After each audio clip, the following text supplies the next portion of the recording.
And welcome back for the final time. Of course, this is the high school football kickoff show presented by Residential Specialists. We got the top 5 plays coming up in just a second. But first things first, this week's Jacks of All Trades brought to you by Play It Again Sports.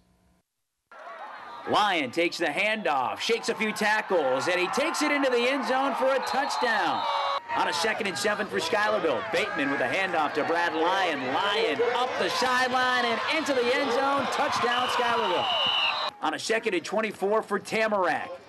And it's picked off by Brad Lyon, and he returns it for the touchdown. If you follow high school football, you've probably heard the name Brad Lyon. He was one of the top rushers in Section 2 last season, and this season, as a senior, he's once again leading the Schuylerville Black Horses in rushing yards and touchdowns. He makes us coaches look good. I mean, you know, some things play breaks down, but he still can make something happen. He doesn't need a lot of room, you know, just a little sliver of daylight. He can get through it, and you know, he's got excellent speed, so he just makes plays for us. But there was a time recently when football was the furthest thing from Brad's mind. Back in 2007, I was a freshman then. Yeah, it came out of nowhere, to be honest with you. It was just, I started getting pains down there. Didn't really think anything of it at first. And one day I was walking down the hall, and it just, all of a sudden I got a real sharp pain down there, like somebody had kicked me or something. We've seen a urologist, told us that, you know, he didn't like what he saw, had some ideas and thoughts, and probably the most damaging thing or scary thing for Tracy and I was, at first it was just going to be a procedure to go in and take a look and maybe remove a growth or whatever. Next thing you know, we were signing papers for a full-blown orchidectomy of the testicle, and that was too much. I just kept saying, I don't understand why it's me, and I couldn't stop crying, and I don't know, I was confused, I was scared, but I think one of the hardest parts was when I came out, I tried to compose myself for my mom and my little brother, and as soon as we got out in the hallway, they didn't know what happened. My dad just said, all right, we're gonna go, because we had to go talk to another doctor, and as soon as we got out in the hallway, I lost it again, and my mom and my brother started crying. But I remember saying, yeah, when you hear cancer, your jaw drops.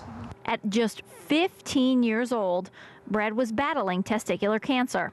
Being so young, it was a ton of different things, you know, maybe no kids. How is this going to affect my personal life? Like, is people going to pick on me for this kind of thing? I thought about, you know, is he going to have girlfriends and have children? Is he going to live long enough to have a car and be 18? It's just a lot that goes through your mind. Fortunately, Brad's surgery was a success, but his parents aren't sure if they'll ever feel totally relieved. Right now, every time we go for a follow-up appointment, it's rejoice, and we're very excited about blood counts and what have you, and it seems like that lasts 5 minutes, and then we worry again until the next time we're going to go back. It just, you know, when he gets up and tells you he doesn't feel good right away, you can't help but worry that maybe something else is going on. Every day is a graduation. I mean, every day is another step towards freedom, but if you can make it to that 5-year milestone, there's been very positive results of no reoccurrence. We've cleared 2.5 years at this point, but it's good. Every day that goes by is good. Brad doesn't talk about his experience much, but he says he thinks about it every single day, and it's definitely changed his outlook on life. Regret is one of the biggest things that came from that. I don't want to ever regret anything in my life, because that's the hardest thing to deal with. I don't want to say, well, maybe I should have worked harder in the weight room, or I should have ran that sprint harder, because it's just, I don't know if I want to deal with something like that. It's amazing to think that Brad had to go through something like that, because over the last 2 years, he's no doubt been one of the top football players in all of Section 2. All right.